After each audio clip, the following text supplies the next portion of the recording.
and get your reaction to this, because this one jumped out to me. Probably, actually, more than the stuff about Randy. That's all speculation. Stuff about trading an arm. That's all speculation.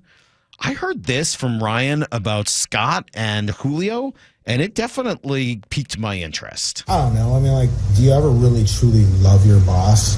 I don't think that there was like this dislike for Julio, for Scott, but I know Scott is hard on Julio. He, people may not think it, and like, because he doesn't blow people up on the field or in the media, but I know I've heard and I saw more than a couple of times where Scott's brought Julio into his office because he was unhappy with something that was going on the field, or his approach. I mean, he has been as critical of Julio as probably any player about his approach.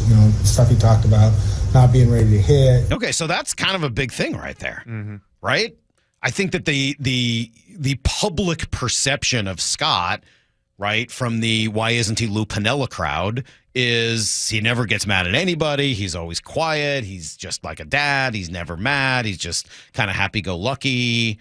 Was there a more critical side of Scott Servais that maybe fans don't know? Yeah, I think so. I think, I've seen him get, I don't want to say mad, but, intense, like, hey, like, we got to figure it out. Like, and he knows, like, there's a right place and a wrong place to do these things. It's probably not a great thing to blow up one of your players on the field, but at the same time, he does have an obligation to try to get the most out of his players. And, Julio's the face of the franchise. Like, he's the one that's got all this expectation. He's got all these, this high ceiling, and Scott sees that. The managers see this in these players, and when they're not living up to this, and they're going to try to do what they can, whether it be a pat on the back or hey, you need to put your big boy pants on and go get it. That's part of his job. So kind of like what we talked about earlier, you have good times with your managers. You have times that you might not really like, but they're still there to do a job. Yeah, I would think one of the toughest parts of being a manager, and there's a lot of them, I think it's a hard job, right? You're a middle manager. You're asked to be in charge, but you don't really have, you certainly don't have firing capability. Guys make more money than you. Guys who have tenure aren't going anywhere. So you really are managing, not coaching, in so many different ways. And I know that's sort of a difference we've talked about before. But managing a young superstar seems really, really, you got to be subtle, right? You can't yell at them, because they'll tune you out, and now you're screwed because the organization is going to side with that superstar every time because they're irreplaceable and you're not. You can't, though, allow them to just they're 21, 22 years old. They need help. They need occasional correction. They need to be told kind of how the game works and what to do and how to be a pro.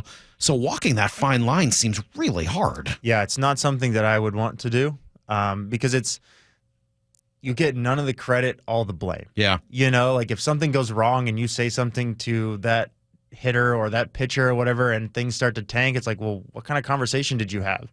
And if things go right, it's, oh, that player, they made an adjustment or they did this or that. And so it's definitely not a glorious position, I wouldn't think. How many young superstars were you around in your career? Or guys sort of, maybe not Julio specifically, but guys who were sort of in that large category of young players for whom much is expected? Yeah, quite a few. Most of them pitchers, obviously. I know when I came out, Jameson Taillon and I were the same draft class, second overall pick.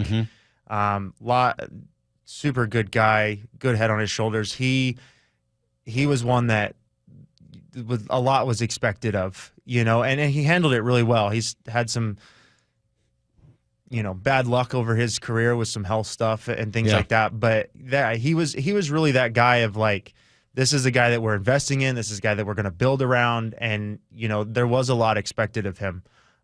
It's not something that I think I would have wanted. It's a weird place to be, I feel like. Because everyone is kind of looking to you, like, when are you going to be everything that is promised? Yeah.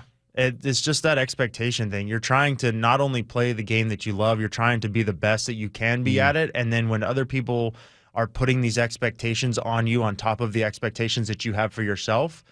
That's just the amount of pressure, the amount of, mental fortitude that it would take to deal with things like that. That's a lot. I was going to ask you if there's like a specific way in which the best young players handle that stuff. But as I was formulating the question in my head, I started thinking to myself, that doesn't really make any sense. They probably handle it best by being themselves and trying to be just authentic about it. Yeah, I would think so. That was, I'm just using my career as, a reference. Like, it took a while for me to be comfortable to make my own decisions, to really take my career into my own hands. And that's something that I feel like if I would have known and done at a younger age, maybe things would have panned out a little differently. Maybe not. It could have went the other way. But I think, finding that balance of, I know me as a player, I know what I do well, I know how to do that, and how do I surround myself, and what do I filter out that's coming in at me?